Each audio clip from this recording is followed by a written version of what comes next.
Hello everyone and welcome back. Today I'd like to tell you about something unusual in the gaming industry.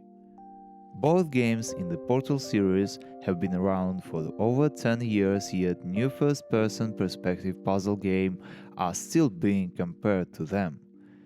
This duology is a phenomenon with innovative gameplay, excellent puzzles, captivating storytelling, and remarkably high level of quality.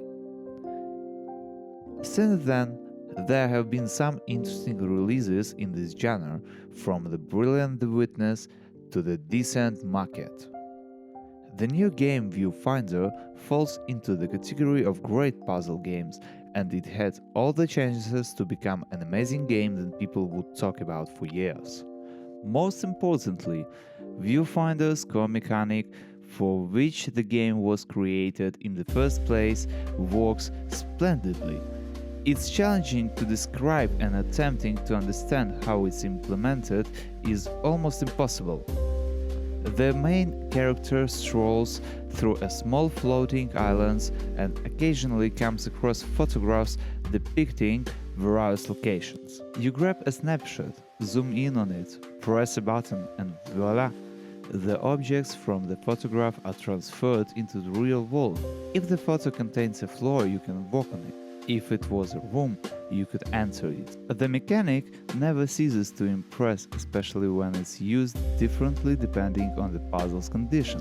When you transfer a location from the photo into the real world, you can get rid of hindering obstacles like locked doors or gates. If you take a picture of a wall and then rotate the snapshot 90 degrees, the wall transforms into a floor and becomes a bridge between two islands. At the beginning, you can only use the photos you find around you, but as you progress, more possibilities become available. Copy machines appear, necessary for duplicating snapshots. You discover static cameras that allow you to capture objects, and later you acquire a full-fledged camera with an instant printing function. You can't use it endlessly, of course, only a couple of times per level. But sometimes you manage to find additional film rolls lying in prominent places. The ultimate goal in each level is reach the teleporter and touch it to move on to the next challenge. However, doing so is not that simple.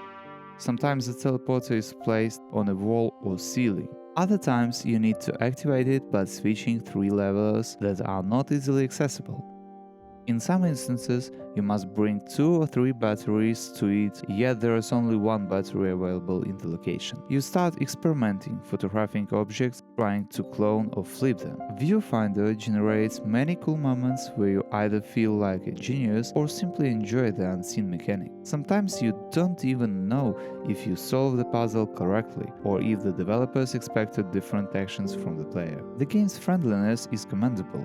If you get completely lost in your photos and twisted locations, you can instantly restart the trial. If you make a mistake and place a snapshot incorrectly, you can simply ruin time. You can hold the button or double tap it to quickly go back to the last taken or placed photo. There are no tedious parts in the game where you have to walk around doing nothing. Once you approach the teleporter, you swiftly move to the next challenge, similar to Ratchet Clank Rift Apart, and immediately start searching for batteries and other useful objects. If you enjoy exploring the locations, there are collectibles available, such as rubber ducks, mahjong tiles, and other trinkets, although they serve no practical purpose. The freshness of the core mechanic is what saved the game and remains engaging until the end. I wouldn't say the puzzles are difficult, and you can mostly solve everything through the trial without any major problems. The challenges arise with optional trials found in each chapter. There are more complex tasks, usually involving several stages